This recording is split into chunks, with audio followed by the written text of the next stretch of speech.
தேர்தல் வந்துருச்சு. தேர்தல் ஆணையம் அறிவிக்க வேண்டியது மட்டும்தான் பாக்கி. அது அறிவிப்புக்காக தோ இன்னைக்கு வருமா, நாளைக்கு வருமா, தோ மார்ச் முதல் வாரத்தில் வருமா அப்படின்னு நம்மெல்லாம் ஆர்வத்தோடு காத்திருக்கிறோம். இந்த மாதம்ங்கிறது குறிப்பாக வந்து முன்னெல்லாம் தொலைக்காட்சியில் சொல்லுவாங்க, இது சண்டை வாரம், இது காதல் வாரம்ங்கிற மாதிரி. இது வந்து ஒரு கூட்டணிக்கான மாதம். இந்த மாதம் ஒரு காரை ஒருத்தர் தெரியாமல் எடுத்துன்னு போய் வேற ஒரு வீட்டு வாசலில் பார்க் பண்ணிட்டாராம். ஐயோ, அவர் தான் போய் இபிஎஸ்ஸை சந்திச்சிட்டாரு அப்படின்னு ஒரு பெரிய செய்தியாகி போயிடுச்சு. அந்த மாதிரி எந்த விஷயம் செய்தாலும் ஓ இது கூட்டணிக்காக இருக்குமோ, ஓ இவர் அவருக்கு ஃபோன் பண்ணுறாரோ, அசம்பிளியில் நேருக்கு நேர் பார்த்து வணக்கம் சொல்லிக்க முடியல அப்படின்னு வருத்தப்படுறாங்க சட்டமன்ற உறுப்பினர்கள்லாம். நம்ம தெரியாமல் போய் பாமகவில் ஒருத்தருக்கு வணக்கம் சொல்ல போய், இல்லை காங்கிரஸ்காரர் ஒரு அதிமுககாரருக்கு வணக்கம் சொல்ல போய், அதை யாராவது ஃபோட்டோ எடுத்து போட்டு கூட்டணின்னு சொல்லிடுவாங்க அப்படின்னு. அந்த அளவிற்கான ஒரு கூட்டணி பற்றிய பேச்சுக்கள் அதிகமாக போய்கொண்டிருக்கிற காலகட்டத்தை நம்ம பார்க்குறோம். இது எல்லாமே இந்த கூட்டணி பற்றிய விவாதங்கள் போயிட்டு இருக்கும்போது முதல்ல இந்த கூட்டணி தேவையா அப்படின்னு நமக்கெல்லாம் ஒரு கேள்வி வருது. அது என்ன, கூட்டணி வச்சுட்டா மெகா கூட்டணி அமைச்சிட்டா ஜெயிச்சிருவாங்களா அப்படின்னு ஒரு கேள்வி வருது. யார் பெரிய கூட்டணியோ அவங்க தான் ஜெயிப்பாங்கன்னு சொன்னால் இட்ஸ் அ நோ பிரெய்னர். எல்லா கட்சியும் ஒரு 12 கட்சி எங்கே சேர்ந்து நிற்கிறாங்களோ அவங்க தான் ஜெயிக்க போகிறாங்க. தேர்தலே நடத்த வேண்டாம், தேர்தலுக்கு முன்னாடியே முடிவெடுத்துடலாம். ஓ இத்தனை கட்சிகள் ஆதரவு இருக்கிறதா உங்களுக்கு, நீங்கள் தான் வெற்றியாளர், முடிஞ்சு போச்சு இல்லையா? அப்போ கொள்கைங்கிறது எங்கே இருக்குது? அரசியலில் சித்தாந்தம்ங்கிறது எங்கே இருக்குது? நான் எதற்காக எந்த விஷயத்தை கொண்டு வரப்போ நான் வெற்றி பெற்றால் இதை செய்வேன் அப்படின்னு சொல்கிறது எதுக்கு? எனக்கு இத்தனை கட்சி ஆதரவு இருக்குங்க போதுமே அப்படின்ற பெரிய கேள்வி வருது இல்லையா?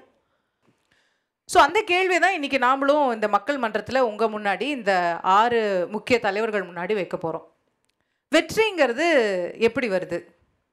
கூட்டணி வச்சால் வெற்றியா, இல்லை அந்த கூட்டணிக்கு பின்னால் கொள்கை இருக்கணுமா, இல்லை கூட்டணியே தேவையில்லைங்க கொள்கை இருந்தால் போதும் வென்றலாம் அப்படின்னு சொல்ல போகிறோமா? 6 பேருமே ஸ்டாண்டர்டாக ஒரு டயலாக் வச்சுருப்பாங்க, இது எங்களுடையது கொள்கையுடன் கூடிய கூட்டணி அப்படின்னு சொல்லுவாங்க. நான் முன்னாடியே அதை சொல்லிடுறேன், 6 பேரும் சொல்ல போகிறாங்க. அது எனக்கு தெரிஞ்ச நாம் தமிழர் அண்ணன் நீங்களாம் எல்லாரும் சொல்லுவாங்கன்னு நினைக்கிறேன். அவங்க மட்டும் தான் கூட்டணி வைக்கிறது இல்லை. ஆனால் எது முக்கியத்துவம் அப்படிங்கிறது இருக்குது. எல்லாருமே கூட்டணி வைக்க போகிறாங்க, எல்லா கட்சிக்குமே ஒரு கொள்கை இருக்குது. சரி, எது இங்கே வந்து விஞ்சி நிற்கிறது அப்படிங்கிறது தான் முக்கியத்துவம் வாய்ந்ததாக இருக்கிறது. கொள்கை வைத்து தான் மக்கள் ஓட்டு போடுறாங்களா, இல்லை கணக்கு தானே? எலெக்ஷனுங்கிறது ஒரு அரித்மெட்டிக் அப்படிங்கிறது நமக்கெல்லாம் தெரியும். ஒரு கணக்கு வேணும், இத்தனை சதவீதமும் சேர்ந்தால் இந்த தொகுதியில் இவ்வளோ ஓட்டு கிடைக்கும். இது இல்லாமல் நீங்கள் ஒரு தேர்தலை அணுக முடியாது. அதுதான் இன்றைய யதார்த்தம். அப்போது எது இங்கே வந்து கூடுதல் முக்கியத்துவம் பெறுகிறது? ஒரு தேர்தலில் வெற்றிக்கான வழியை இறுதியாக உங்களுக்கு கொண்டு சேர்ப்பது எது? கூட்டணி பலமா அல்லது கொள்கை பலமா அப்படிங்கிறது தான் இன்றைக்கி உங்கள் முன்னாடி வைக்க போகிறோம். இதில் யார் யார் கூட்டணி பலம் பேச போகிறாங்க, யார் யார் கொள்கை பலம்னு பேச போகிறாங்க அப்படின்றத நான் சஸ்பென்ஸாகவே வச்சிடலான்னு நினைக்கிறேன். அப்போ தான் உங்களுக்கும் ஒரு சுவாரஸ்யம் இருக்கும் இல்லையா? யார் கூட்டணியை நம்புகிறாங்க, யார் கொள்கையை நம்புகிறாங்க, இல்லை யார் ரெண்டுமேன்றதை வழக்கம் போல் சொல்ல போகிறாங்க அப்படிங்கிறதெல்லாம் பாருங்கள். இன்றைய நிகழ்ச்சியில் எந்த ஒரு தாமதமும் இல்லாமல் நிகழ்ச்சிக்கு போயிடலாம். தேர்தலில் வெற்றிக்கு வழி கூட்டணி பலமா கொள்கை பலமா? முதலில் பேச நாம் தமிழர் கட்சி சார்பில் திரு சீமான் அவர்களை அன்போடு அழைக்கின்றேன். அவையோர் அனைவருக்கும் என்னுடைய மாலை வணக்கம். தேர்தலில் தேவை கூட்டணியா கொள்கையா அப்படின்னா கொள்கை தான் தேவை. ஏன்னா இப்போ நம்ம ஒன்று நல்லா கவனித்தோம்னா, திராவிட கழகத்திலிருந்து திமுக உருவானது ஒரு முரணால், திமுகவிலிருந்து அதிமுக உருவானது ஒரு முரணால், திமுகவுக்கும் அதிமுகவுக்கும் கொள்கை ஒன்று தான். இந்த 2 கட்சி தான் தமிழ்நாட்டை ஆண்டுகிட்டு இருக்கு இன்றைக்கி வரைக்கும். அப்போ மக்கள் அவங்க கூட்டணியெல்லாம் பார்க்கல, அவங்களுடைய திராவிட கொள்கையை மட்டும்தான் பார்த்துருக்குறாங்க. அதை மட்டும்தான் மக்கள் கணக்கில் வச்சுக்கிட்டு இருக்கிறாங்க. மக்கள் வந்து கூட்டணி யார் யாருன்னெலாம் பார்க்கல. இந்த மண்ணை ஆளுவது இன்றைக்கு வரைக்கும் இந்த திராவிட சித்தாந்தம் ஆளுது. அதுதான் இந்த மக்கள்கிட்ட நின்றுருக்கிறது. வட இந்தியாவில் பிற மாநிலங்களில் அல்லது பார்த்தோன்னா அங்கே தேசிய கட்சியினுடைய சித்தாந்தம் நிற்கிது. நாங்கள் பெரிதும் மதிக்கிற பாட்டாளி மக்கள் கட்சி, எங்கள் ஐயா மருத்துவர் ஐயா ராமதாஸுக்கு இல்லாத தகுதி இங்கே யாருக்கும் கிடையாது. அவ்வளவு பெரிய தகுதி இருக்குது எங்கள் ஐயாவுக்கு, எங்கள் அண்ணன் அன்புமணி அவர்களுக்கு. அவர்களுடைய கனவு, அவர்களுடைய நோக்கம், அவர்களுடைய லட்சியம் எப்படி என்ன மாதிரியாக அவங்க உச்சத்தை தொட முடியாமல் போய்கிட்டு இருக்குன்னா அந்த கூட்டணியால் தான் போய்கிட்டு இருக்கு. நாம் தமிழர் கட்சி நாங்கள் இன்றைக்கி அவங்க பிள்ளைகள் நாங்கள் இன்றைக்கி எடுத்து செய்கிற முடிவை அவங்க அன்றைக்கே எடுத்து செஞ்சுருந்தாங்கன்னா ஒருவேளை நாம் தமிழர் கட்சின்னு ஒன்று தேவையில்லாமல் கூட இருந்திருக்கலாம். அவங்க கூட்டணிக்குள்ளே போனதுனால தான் அவங்க நினச்சதை செய்ய முடியாமல் கரைஞ்சு போக வேண்டிய சூழல் இருக்குது. நல்லா யோசிச்சு பாருங்கள். எங்கள் அண்ணன் அன்புமணி 108 ஆம்புலன்ஸ் சேவை கொண்டு வந்தாங்க. அது மட்டும்தான் அவர் நோக்கமா? எங்கள் அண்ணன் நோக்கம் அது மட்டும் தானா? அதோட முடிஞ்சு போச்சா? 100% வெற்றி அடைஞ்சிட்டாரா? இல்லை இல்லை, அவருடைய நோக்கம் இன்னும் எவ்வளவோ இருக்குல்ல. பஞ்சு மிட்டாயை தடை செய்ய மாட்டாரு, அவர் மதுவையில் தடை செஞ்சிருப்பாரு, மதுவை தடை செஞ்சிருப்பாரு, பீடி சிகரெட்டை தடை செஞ்சிருப்பாரு எங்கள் அண்ணன், எங்கள் ஐயா. ஆனால் வேளாண்மை எங்கேயோ ஒரு உச்சத்துக்கு கொண்டு போயிருப்பாங்களே வேளாண் குடிகளை. ஆனால் இங்கே அது இது எல்லாமே அவங்களுக்கு இன்னைக்கு வரைக்கும் அவங்க கைக்கு எட்டாமல் இருக்கிறதுக்கு காரணம் என்னன்னா, கூட்டணிக்கு போனதுனால சூழ்நிலையின் காரணமாக சூழ்நிலை கைதியாக்கப்படுறதுனால பெரிய கட்சியோட கரைஞ்சு நிற்க வேண்டியிருக்கு. இப்போ ஒருவேளை பெரிய கட்சியே பாட்டாளி மக்கள் கட்சி தான், அப்போ எங்கள் ஐயாவும் அண்ணன் நினைச்சா செஞ்சிருக்க முடியும். ஏன்னா அவங்க தான் கூட்டணியோட தலைமை. அப்போ அவங்க செஞ்சிருக்க முடியும். அவங்க கூட்டணியுடைய தலைமைன்னு இல்லாமல் வேறு ஒரு பெரிய கட்சிக்கு கீழே அவங்க போகிறப்ப 10ஓட 11 ஆகி போயிருது. அப்போ 10ஓட 11 ஆகி போகிறப்ப அவங்களுடைய உண்மையான நோக்கம் அடிபட்டு போகுது. அதுதான் இங்கே நடந்துக்கிட்டு இருக்கு. அதுதான் நடந்துக்கிட்டு இருக்கு. மக்கள்கிட்ட நம்ம மக்கள் நம்புற வரையும் நிற்கணும், மக்களை நம்பி நிற்கணும். ஆனால் நம்ம அற்ப தேர்தல் வெற்றிக்காக ஓடி ஓடி போய் நின்றுறோம், ஓடி ஓடி போய் கூட்டணிக்கல இந்த பக்கம் அந்த பக்கம் இந்த பக்கம் அந்த பக்கம் போகிறப்ப இங்கே உண்மையிலே தோற்று போகிறது கட்சிகள் வேணா வெள்ளடம், உண்மையிலே தோற்று போகிறது ஜனநாயகமும் மக்களும் தான் தோற்று போகிறாங்க. காசுக்கு வாக்கு. நான் ஒன்று சொல்லிக்கிறேன். இங்கே இருக்கிறவங்க எல்லா கட்சியினுடைய வயதை பாருங்கள். தோராயமாக 100 ஆண்டிலிருந்து 50 ஆண்டு. இதில் இருக்க ஒரு 13 வயசு சின்ன பையனா அது நாம் தமிழர் கட்சி மட்டும்தான். எங்களை கூப்பிட்டு ஏன் பேச வச்சுருக்கீங்கன்னா கொள்கை தான். நியாயமாக 5 பேரும் ஒரு அணி, நாங்கள் மட்டும் தான் தனியணி. அப்படி தான் இருக்கணும். ஏன்னா எல்லாரும் கூட்டணிக்குள்ளே தான் போகிறாங்க, எல்லாரும் கூட்டணிக்குள்ளே தான் போகிறாங்க. ஆனால் அந்த 5 பேருக்கும் வெற்றி சாத்தியமாயிருக்குல்லண்ணே. இல்லை, தற்காலிக அரசியல்னு வந்துட்டா வெற்றி முக்கியத்துவம் வாய்ந்ததா? நோக்கம் சாத்தியப்படலையேங்க. நோக்கம் சாத்தியப்படலையா? நீட்டை ரத்து பண்ணிட்டோமா? மதுவை ரத்து பண்ணிட்டோமா? மது இல்லாமல் மது இல்லாத ஒரு உலகத்தை கொண்டு வந்துட்டோமா? புகையிலையை தடை பண்ணிட்டோமா? புகையிலை பொருட்களை இல்லையா? காவிரி பிரச்சனையில் இப்போ கர்நாடகா என்ன பண்ணிக்கிட்டு இருக்கிறாங்க? மேகதாட்டு அணையை அவங்க காவிரி மேலாண்மை வாரியத்தில் முன்வைக்கிறாங்க. அதை அந்த மேலாண்மை வாரிய தலைவர் மத்திய நீர்வளத்துறைக்கு வந்து அதை அனுப்ப சொல்கிறாரு. ஆனால் நம்ம என்ன பண்ணிக்கிட்டு இருக்கோம்? நம்ம மாநிலம் கூட்டணி உடஞ்சி வரும்னு பயந்துக்கிட்டு பேசாமல் இருக்கிறோம். ஆனால் அவன் கூட்டணியை பற்றி கவலைப்படலாம். ஆனால் நம்ம இங்கே கூட்டணி உடஞ்சி போயிரும்னு அமைதியாக இருக்க வேண்டிய சூழல், அமைதியாக இருந்துக்கிட்டு இருக்கோம். என்ன மாற்று? கூட்டணி வச்சு வென்றுட்டோம், என்ன மாற்று? திமுகவுக்கும் அதிமுகவுக்கும் என்ன மாற்று? காங்கிரஸ் நிர்வாகத்துக்கும் பாரதிய ஜனதா நிர்வாகத்துக்கும் என்ன மாற்று? ஒன்றுமே இல்லையே. எல்லாமே காங்கிரஸ் கொண்டு வந்ததுதான். நீட்டு, ஜிஎஸ்டி, என்ஐஏ, என்ஆர்சி, சிஏஏ எல்லாமே காங்கிரஸ் கொண்டு வந்ததுதான். அதை பாரதிய ஜனதா அரசு செயல்படுத்துது. பாரதிய ஜனதா அரசு பயணப்பட வேண்டிய பாதையை போட்டு கொடுத்ததே காங்கிரஸ் தானே. அப்போ நாங்கள் எப்படி பார்க்குறோம்னா காங்கிரஸோட பி டீம் தான் பாரதிய ஜனதாவும் பார்க்க வேண்டியிருக்கு. ஓ, அவங்க தான் பி டீம். ஆமாம், அப்படி தான் இருக்கு. ஏன்னா நிர்வாகமே அப்படி தானே போகுது. காங்கிரஸ் போட்டு வச்ச நிர்வாகம் அவங்க தெரியாமல் உங்களை சொல்லிட்டு இருக்காங்க. அதுதான் உண்மை. ஏன்னா இப்போ யார் அதை செயல்படுத்திக்கிட்டு இருக்கிறது? அவங்க காங்கிரஸ் கொண்டு வந்த எல்லாத்தையும் செயல்படுத்தி கொண்டு இருக்கிறது பாரதிய ஜனதா அரசு, நாங்கள்ல. அவங்க தான் செயல்படுத்திக்கிட்டு இருக்கிறாங்க. அப்போ அதை தான் நம்ம பார்க்க வேண்டியிருக்கு. அதே மாதிரி பாருங்கள், திராவிட முன்னேற்ற கழகத்துக்கு அதிமுகவுக்கு என்ன மாற்று இருக்குது? ஒன்றும் கிடையாது. அப்போ திமுகவுடைய பி டீம் அதிமுக அப்படி தான் பார்க்க வேண்டியிருக்கு. ஏன்னா எந்த நிர்வாக மாற்றம் இல்லை. எல்லா திட்டங்களும் அது மக்களால் ஏற்றுக்கொள்ளப்படுதோ ஏற்றுக்கொள்ளப்படலையோ இவங்க கொண்டு வந்துட்டு அது மக்கள் ஏற்றுக்கிட்டே ஆகணும். அந்த மாதிரி போய்கிட்டு இருக்கிறப்ப இங்கே என்ன இருக்குது? ஜனநாயகத்தில் என்ன இருக்குது? ஒன்றுமே கிடையாது. சரி, இப்போ நீங்கள் எல்லாரும் பாரதிய ஜனதா அரசு வீழ்த்துறதுக்கு இந்தியா கூட்டணி அமைக்கிறீங்க.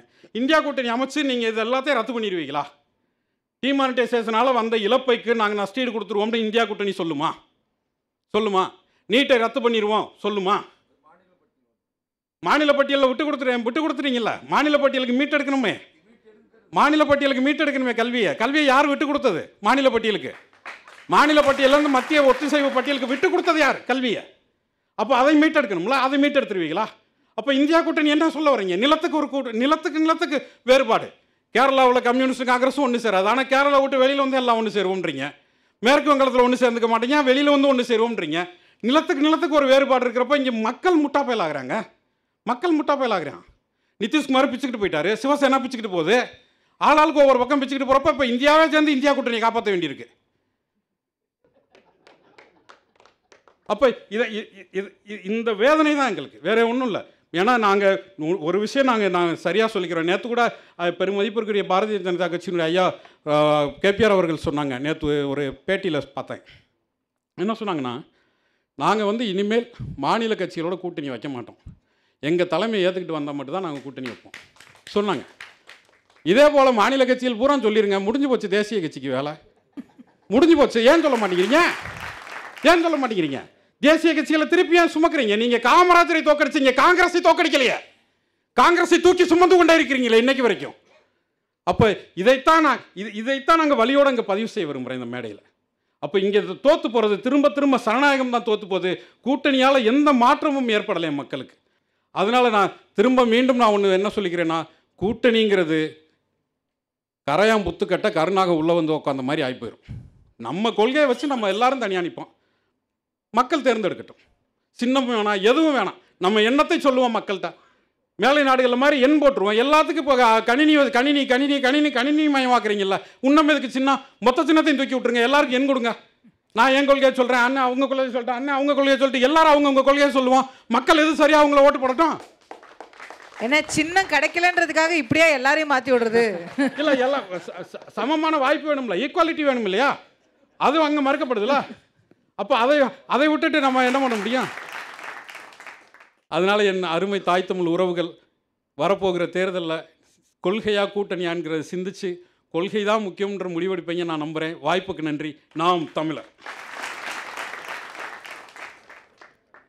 நன்றி அண்ணன் சீமான் அவர்களே. கூட்டணி வச்சு என்னத்தை கண்டிங்க அப்படின்னு கேட்குறார். நியாயமான கேள்வி. 5 பேரையும் பார்த்து கேள்வி கேட்டிருக்கிறார். கூட்டணி வச்சிங்களே இத்தனை நாளாக என்ன சாதிச்சிங்க அப்படின்னு கேட்குறாரு. குறிப்பாக பாமகவை பார்த்து கேட்குறாரு. கூட்டணி வைத்தே உங்கள் கொள்கையெல்லாம் இப்படி விட்டுட்டீங்களே அப்படின்னு கேட்டிருக்கிறாரு. அண்ணன் பாலு அவர்களை பதில் சொல்ல அன்போடு அழைக்கின்றேன்.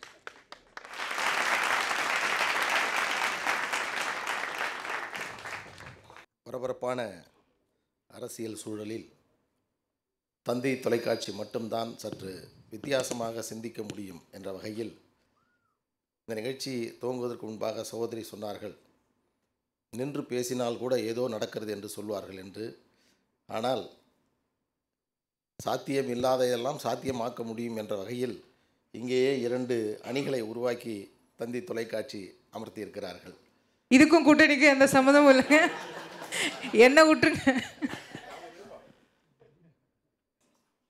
கூட்டணி இல்லாமல் ஒரு தேர்தல் அமைய வேண்டும் என்று சொன்னால் அது அத்தனை கட்சிகளுக்கும் கட்டாயம் கூட்டணி வைக்க முடியாது என்ற நிலை உருவானால் மட்டும்தான் அது சாத்தியமானது. மற்ற இயக்கங்கள் எல்லாம் கூற்றாக நிற்கும் பொழுது நான் மட்டும் தனியாக நிற்கிறேன் என்று சொன்னால், அண்ணன் சீமான் அவர்கள் மிகச்சிறப்பாக சமூக வலைதளங்களில் பல முற்போக்கான கருத்துக்களை, மக்களுக்கு அவசியமான கருத்துக்களை, யாரும் பேச துணியாத செய்திகளை எல்லாம் மிகச்சிறப்பாக சொன்னவர், சொல்லிக் கொண்டிருப்பவர் என் அன்புக்குரிய அண்ணன் சீமான் அவர்கள். ஆனால் அவருடைய கருத்து நாடாளுமன்றத்திலும் மக்கள் மன்றத்திலும் ஒலிக்க வேண்டும் என்று சொன்னால் நிச்சயமாக இப்பொழுது இருக்கக்கூடிய தேர்தல் முறையில் கூட்டணியால் மட்டும்தான் முடியும் என்பதை அனுபவபூர்வமாக நான் சொல்ல ஆசைப்படுகிறேன். அப்படி ஒரு கூப்பிடுறீங்களான்னு கேட்குறாரு. நாங்கள் எப்பயுமே இணைந்து தான் இருக்கோம் 2 பேரும். விகிதாச்சார பிரதிநிதித்துவம் என்று வருகிறது என்று சொன்னால் நாம் கூட்டணி பற்றி பேச தேவையில்லை. இப்போ நாங்கள் 6% ஓட்டு வாங்கியிருக்கோம், அண்ணா 7% வாங்கியிருக்காரு, திமுக 20% வாங்குறாங்க, காங்கிரஸ் 8% வாங்குறது, இந்த மாதிரி வச்சிங்க என்றால் எத்தனை சதவீதம் வாக்குகளை அந்த கட்சி அந்த சிம்பல் பெறுகிறதோ அத்தனை நாடாளுமன்ற சட்டமன்ற உறுப்பினர்கள் கொடுக்கப்படும் என்று சொன்னால் நிச்சயமாக கூட்டணி என்பது தேவையே இல்லை. விகிதாச்சார பிரதிநிதித்துவம் முறை இருந்தால் மட்டும்தான் இந்த கூட்டணி தேவையில்லை என்ற முடிவுக்கு நாம் வர முடியும். ஆனால் இந்தியாவில் இருப்பது ஃபர்ஸ்ட் கிராஸ் போல் என்று சொல்வார்கள். முதல்ல யார் அந்த இடத்தை பிடிக்கிறார்கள் அவர்கள் வெற்றி பெற்றவர்களாக அறிவிப்பார்கள். எனது அன்பு சகோதரர் சொன்னார், கொள்கைதான் மிக முக்கியமானது என்று. இதை நாங்கள் பல தருணங்களில் பரிசோதித்து பார்த்திருக்கிறோம். அது சாத்தியமில்லை என்ற காரணத்தினால்தான் எங்களுடைய பாதையை மாற்றிக்கொண்டு இருக்கிறோம். 2016ஆம் ஆண்டு உங்களுக்கு அனைவருக்குமே நினைவில் இருக்கும். மாற்றம் முன்னேற்றம் அன்புமணி. ரொம்ப நன்றி சகோதரி. மாற்றம் முன்னேற்றம் அன்புமணி என்ற முழக்கத்தோடு அன்புமணி அவர்கள் ஒரு அற்புதமான இந்த நாட்டிற்கு தேவையான கொள்கை பெட்டகத்தை வெளியிட்டார். அன்றைக்கு பாட்டாளி மக்கள் கட்சி வெளியிட்ட அந்த தேர்தல் அறிக்கை ஒரு தனியார் தொலைக்காட்சி நடத்திய கருத்து கணிப்பில் 85.75% வாக்குகளை பெற்றது. மற்ற 15% வாக்குகள் தான் மற்ற அனைத்து கட்சிகளுமே பெற்றார்கள். ஆனால் அந்த தேர்தலில் பாட்டாளி மக்கள் கட்சி ஒரு இடத்தில் கூட வெற்றி பெற முடியவில்லை. அது எங்களுக்கான பாடமாக அமைந்தது. இன்றைக்கி சொல்கிறாங்க கொள்கை முக்கியம் என்ற அடிப்படையில் நாம் தொடர முடியுமா என்று சொன்னால் நிச்சயமாக சாத்தியமில்லை. காங்கிரஸ் இயக்கத்தை எதிர்ப்பது தான் திராவிட முன்னேற்றக் கழகத்தினுடைய கொள்கை என்ற அடிப்படையில் தான் அறிஞர் அண்ணா அவர்கள் திராவிட முன்னேற்றக் கழகத்தை துவங்கினார். அதே திராவிட முன்னேற்றக் கழகம் காங்கிரஸோடு 1971 கூட்டணி வைத்தார்கள். அதற்கு பிறகு என்ன நடந்தது தெரியுமா? கொள்கையா என்று கேட்டீர்கள் சகோதரி அவர்களே. எமர்ஜென்சி வந்தது 1975 77 வரை. மிக கடுமையான தாக்குதல்கள்.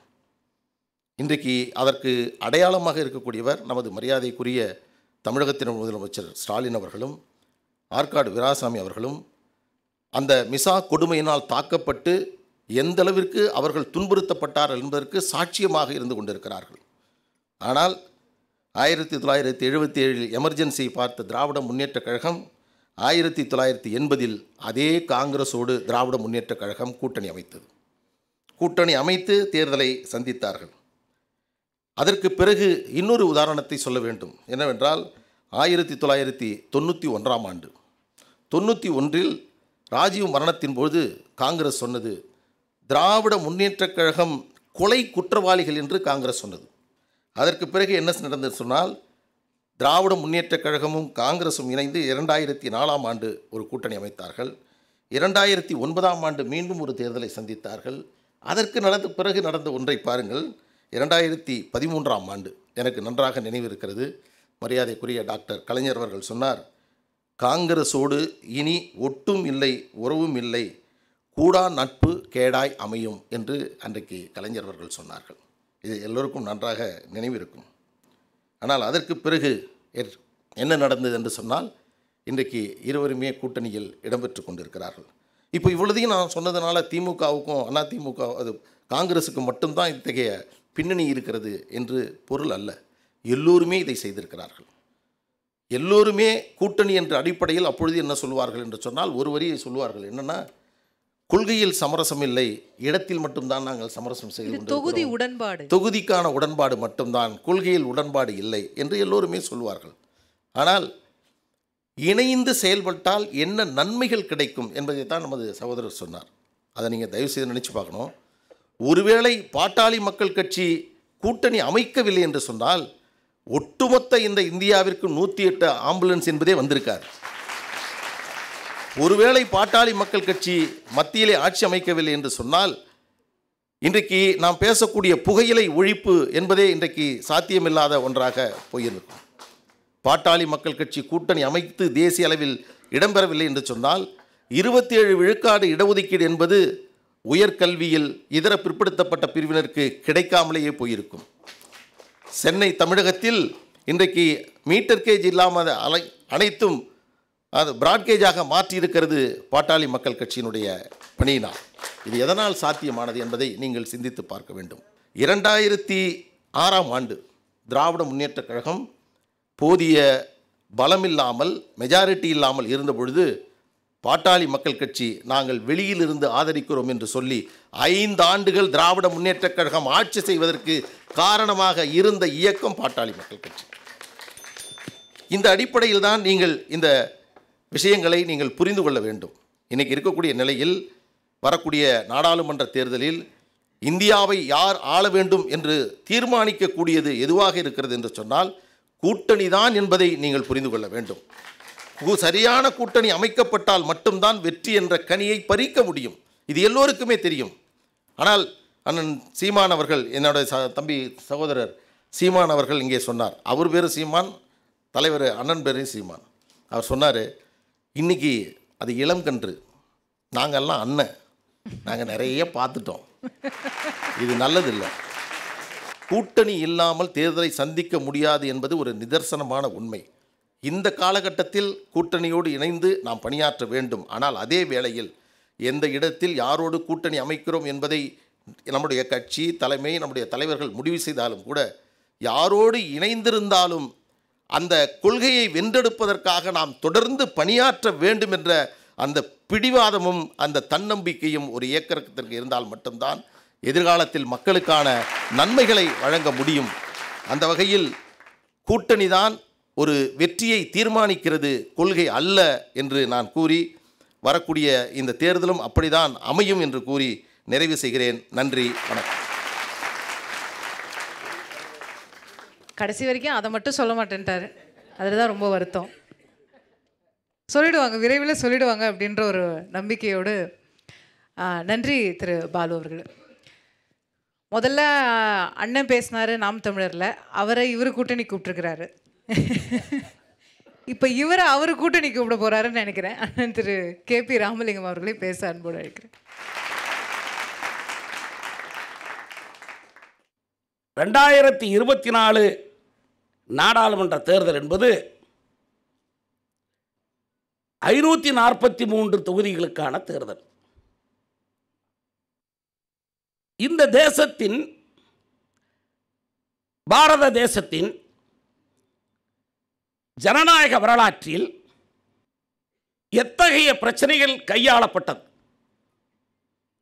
என்பது உங்களுக்கு அறிந்திருக்கிறீர்கள். கூட்டணி பலமா, கொள்கை பலமா அல்ல. கொள்கை தேர்தல் நேரத்தில் வேண்டாம் என்பதை தமிழகத்தில் பொறுத்தவரை வலியுறுத்தியவர் என்னுடைய தலைவர் கலைஞர் தான். அவர் தான், கொள்கை கிடையாது, ஒன்றும் கிடையாது. கூட்டணி அப்படிங்கிறதுல தேர்தலுக்கு கொள்கையெல்லாம் கிடையாது. ஆனால் பேசுவாங்க. அவங்களோட நீங்கள் கூட்டணி வச்சுருக்கீங்களா? அதான் பேசுவாங்க, அதெல்லாம் சொல்கிறேன். அதனால் எங்களோட கூட்டணி வச்சதுனால சொல்கிறேன். கொள்கையற்ற வகையில் தான் கொள்கை இல்லைன்றீங்க. ஆமாம் ஆமாம். நாங்கள் எந்த காலத்திலும், நான் ஒத்துக்கொள்கிறேன், நாங்கள் எந்த காலத்திலும் தேசியத்தையும் தெய்வீகத்தையும் கைவிட்டவர்கள் அல்ல. ஜனாதன தர்மத்தை கைவிட்டவர்கள் அல்ல. எங்களுடைய மூல லட்சியம் அது. எங்களுடைய இயக்கத்தினுடைய அடிப்படை கொள்கை அது. இந்த தேசம், பாரத தேசம், தேசியத்தின் அடிப்படையிலேயும் தெய்வீகத்தின் அடிப்படையிலேயும் வழிநடத்தப்பட வேண்டும் என்பதுதான் பாரதிய ஜனதா கட்சியினுடைய லட்சியம், இதயம். அதை நோக்கித்தான் இந்த 2024 தேர்தலில் நாங்கள் பயணிக்க போகிறோம். நாங்கள் காமன் மினிமம் புரோகிராம் போட்டு கூட்டணி வைக்கணும்னா அதுக்கு ஒரு காமன் மினிமம் புரோகிராம் வச்சு இதுதான் இது இப்படி வச்சுக்கோ. ஆனால் மந்திரியில் மட்டும் எனக்கு இந்த போர்ட்ஃபோலியோ கொடு, என் வீட்டுக்கு இந்த போர்ட்ஃபோலியோ கொடு, அதுக்கு இந்த போர்ட்ஃபோலியோ கொடு, சொந்த இடத்துக்கு கொடு, இது கொடு. இது அல்ல. நாங்கள் எங்கிட்ட இருந்து என்னைக்கும் மாறல.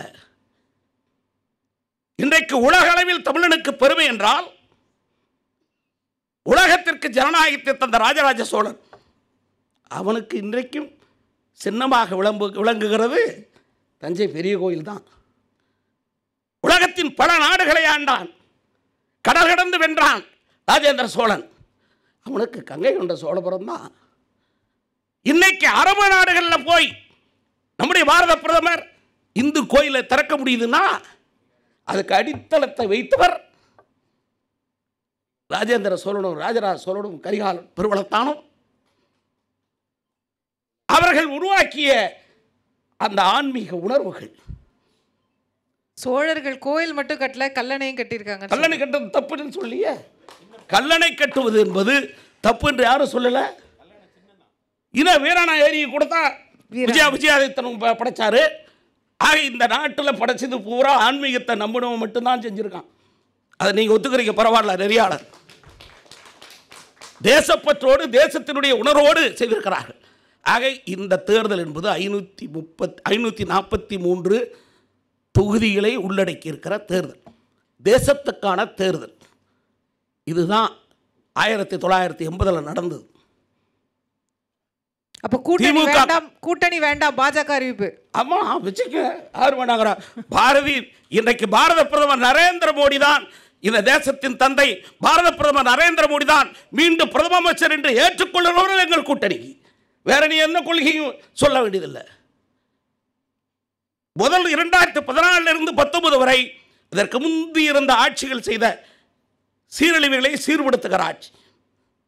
19 இன்றைக்கு வரை வளர்ந்த நாடுகள் அவருடைய கட்டமைப்புகள் எந்த அளவுக்கு இருக்கிறதோ அதை விட அதிகப்படியான கட்டமைப்பை பாரத தேசத்திலே உருவாக்கி இருக்கிறோம். ஏன் வேண்டும் மீண்டும் மோடி? அடுத்த 5 ஆண்டுகளுக்கு வல்லரசு நாடுகள் என்று சொல்லுகிற அந்த நாடுகளுக்கு இணையாக மட்டுமல்ல, அவர்களுக்கே தலைமை தாங்குகிற தேசம் பாரத தேசம்தான் என்பதை உருவாக்குவதற்கு வேண்டும் மோடி. ஆமா 10வது 2014 பொருளாதாரம், இந்தியாவுடைய பொருளாதாரம் 10வது இடத்துல இருந்தது. இன்றைக்கு 5வது இடத்துல இருக்கிறது. அமெரிக்க நாடாளுமன்றத்திலேயே பாரத பிரதமர் சொல்லுகிறார், இன்னும் 3 ஆண்டு காலத்திலே 3வது இடத்திற்கு வருகிறோம் என்று சொல்லுகிறோம் என்றால் அந்த நம்பிக்கை, அந்த உணர்வு. இந்த தேர்தலில் 2 அணிதான். பாரத பிரதமர் மோடி வேண்டும் என்று சொல்லுகிற அணி ஒன்று, பாரத பிரதமர் மோடி வேண்டாம் என்று சொல்லுகிற அணி ஒன்று. இவ்வளவுதான். இது 543 தொகுதிகளிலும் இது எதிரொலிக்க போகிறது. 400க்கு மேற்பட்ட தொகுதியிலே வென்று மீண்டும் பாரதிய ஜனதா கட்சியுடைய ஆட்சி அமைய போகிறது. மாற்றம்தான் முன்னேற்றம்தான் என்று கொள்கை கொண்டிருக்கிறவர்கள் மாற்றத்தையும் முன்னேற்றத்தையும் தரக்கூடிய ஒரே அரசியல் கட்சி இன்றைக்கு தமிழ்நாட்டில் பாரதிய ஜனதா கட்சி மட்டும்தான் என்பதை உணர்ந்து அவர்களும் மாற்ற வேண்டும், முன்னேற்ற வேண்டும் என்று உணர்வோடு பயணிக்க கேட்டுக்கொள்கிறேன். ஒன்றுதான். கூப்பிட்டீங்க, எங்க கூப்பிட மாட்டீங்களோன்னு நினைச்சேன். கூப்பிட்டுங்கிறது இல்லை, பாரத பிரதமராக நரேந்திர மோடியை ஏற்றுக்கொண்டு பாரதிய ஜனதா கட்சியினுடைய லட்சியங்களை உணர்வுபூர்வமாக ஒத்துக்கொண்டு எங்களோடு பயணிப்பவர்களை கொள்கையை ஏற்றுக்கொண்டால் கூட்டணி. அப்படி கொள்கையை ஏற்றுக்கொண்டால் எங்கள் கொள்கை தேசியமும் தெய்வீகமும். அங்கே உள்ளே வந்து இந்த கிமின்டெக் பாலிசி இது கூடு இல்ல. அப்படி ஏத்துக்கிறவங்க யார் இருக்கிறாங்க தமிழ்நாட்டில்? வீட்டில் வேண்டாம், ஏத்துக்கிற மக்கள் இருக்காங்கல்ல, மக்கள் இருக்காங்கல்ல, பார்க்க போறீங்கல்ல. இன்றைக்கு உங்களுக்கு நாங்கள் எல்லாம் வாய்மானம் காட்டுவது அல்ல, கட்சியினுடைய சொந்த ஊடகங்களிலே விளம்பரத்தை தேடுகிறவர்கள் அல்ல. நாங்கள் இன்றைக்கு மக்கள் மத்தியிலே இருக்கிறோம். 80% தாய்மார்கள் இந்த தேசத்திற்கு மீண்டும் அயோத்தி ராமர் கோயிலை கொடுத்த பாரத பிரதமர் நரேந்திர மோடி வேண்டும் என்று கருதுகிறார்கள். அதை போல இந்த தேசத்தில் இருக்கக்கூடிய இளைஞர்கள், முதல் டைம் வாக்காளர்களாக இருக்கிறவர்கள், அண்ணாமலை போன்ற தலைவன் இந்த தமிழ்நாட்டிலே உலா வர வேண்டும் என்று கருதுகிறார்கள். ஆக இந்த தேசம் பாரத பிரதமர் நரேந்திர மோடிக்கு பின்னாலே 2024 தேர்தலில் நிற்க போகிறது என்பதை பறைசாற்றுவதற்கு உணர்வுபூர்வமாக அனுமதி அளித்ததற்கு நன்றி கூறி விடைபெறுகிறேன். நன்றி, வணக்கம். பாரத் மாதா கி ஜெய். நன்றி அண்ணன் KP ராமலிங்கம் அவர்களே. நிறைய விஷயங்களை சொல்லியிருக்கிறாரு. நம்ம கூட்டணி பலமா கொள்கை பலமா அப்படின்னு சொல்லும்போது நரேந்திர மோடி ஒரே பலம் அப்படின்னு போட்டு முடிச்சிட்டாரு. அந்த ஒரே மோடி போதும் எங்களுக்கு, 543க்கும் அவர் ஒருவர் போதும் அப்படின்ட்டாரு. அந்த மோடியை எதிர்த்து பேச திரு திருச்சி வேலுசாமி அவர்களை தான் அன்போடு கேட்கும். அனைவருக்கும் வணக்கம். அன்பு சகோதரர் என்னுடைய அருமை இளவல் KP ராமலிங்கம் அவர் சொன்னார், வரப்போறார் எங்க பிரதமர், பெரிய பெரிய அறிவிப்பெல்லாம் தரப்போறார். நான் அவரிடம் கேட்பது, இப்போ நீங்க தர்ற அறிவிப்பு அப்புறம் இருக்கட்டும், 10 ஆண்டுகளுக்கு முன்னாலே இதே சென்னையில எங்க ஊர் திருச்சியில சொன்ன அறிவிப்பு 2 மட்டும் சொல்லட்டுமா? நான் பிரதமரானால் 6 மாதத்தில் பெட்ரோல் விலையை பாதியாக குறைப்பேன், ஆண்டுக்கு 2 கோடி பேருக்கு வேலை தருவேன், விவசாயிகளுடைய விளைபொருளுக்கு 2 மடங்கு லாபத்தை உருவாக்கி தருவேன். அது செஞ்சிட்டு அப்புறமா இப்ப புது வாக்குறுதி கொடுத்தா நல்லா இருக்குன்னு நினைக்கிறேன். அதோட இன்னொன்னு சொன்னாரு, நீங்க எல்லாரும் இதை பார்க்கிறவங்க எல்லாம் தெரிஞ்சு முடிச்சுக்க வேண்டியது, வரலாற்றில் பெரிய ராஜராஜ சோழன் கட்டியது தஞ்சை பெரிய கோயில். அப்படி சொன்னோடனே நம்ம நடுவர் நெறியாளர் வந்து அழகா கல்லணைன்னு சொல்லுங்கன்னாரு, ஞாபகப்படுத்தினாங்க. இதுதான் ஆட்சிக்கு அடையாளமே. கோயிலை கட்டினான் ராஜராஜ சோழன், பெருமைதான். ஆனால் இந்த உலக வரலாற்றிலேயே ஓடுகின்ற நதியில் குறுக்கே கட்டிய அணை கல்லணை தான், அதை கட்டினான் கரிகாலன். கோயிலை கட்டியதால் அந்த கோயிலில் இருக்கிற குருக்களுடைய தட்டு வேணா நிறைஞ்சிருக்கும். கல்லணையை கட்டியதால் இந்த நாட்டு மக்களுடைய வயிறு நிறைகிறது. இந்த அடிப்படை ஒரு ஆட்சிக்கு அடையாளமே. ஒரு ஆட்சி கோயில் கட்டுவதற்காக ஆட்சி அல்ல, மக்கள் வயிறு நிறைவதற்கு என்ன திட்டம், அதுதான் ஆட்சி. போல கொள்கை கொள்கைனாங்க. கொள்கை என்பது அதிலே நமக்கு பல குழப்பம் இருப்பதுதான் இந்த பிரச்சனையே. கொள்கை என்ன? சோசலிசம் கொள்கை, முதலாளித்துவம் கொள்கை, டெமோக்ராட்டிக் சோசியலிசம் கம்யூனிசம் கொள்கை, அதுக்கு அப்புறமா கொள்கைன்னு சொன்னது நாசிசம், பாசிசம் இதெல்லாம் வந்துச்சு. இப்போ கொள்கைன்னு நம்ம தம்பி சீமான் சொல்றாரு, பேரினவாதத்தையே கொள்கைங்கிறார். நாம அதுல நம்ம குழப்பிக் கொள்ளக்கூடாதுன்னு நினைக்கிறேன். எப்படின்னா கொள்கையா கூட்டணியான்னா, அந்த காலத்திலேயே நேதாஜி ஒன்று சொல்லியிருப்பார், மசில் பவர் இல்லாத brain power waste, brain power இல்லாத மசில் பவர் வேஸ்ட். அதை நாம அந்த அடிப்படையில் பார்த்தா கொள்கையே இல்லாத கூட்டணி வென்றாலும் அதில் அந்த அளவுக்கு சோபிக்காது, கூட்டணியே இல்லாமல் கொள்கை மட்டும் வந்தாலும் சோபிக்காது, அப்படி கூட எடுத்துக்கலாம். ஆனால் நாம் பார்ப்பது என்பது கூட்டணியே இல்லாமல் கொள்கையில வெல்றாங்கன்னா அது ஏன் சோபிக்காது, ஜெயிச்சுட்டு போறாங்க. கொள்கை என்ன, அதான் கொள்கைன்னா என்னன்னு கொஞ்சம் சொல்லுமா, நான் புரிஞ்சுக்கிறேன். நான் என்ன சொன்னேன், இவ்வளவு மூத்த அரசியல்வாதி கொள்கைனா என்னன்னு என்ன கேட்டா நான் என்ன பண்ண முடியும்? ஏமா எனக்கு நீ தானமா நெறியாளர், உனக்கே தெரியல இவங்களுக்கு எப்படிமா தெரியும்?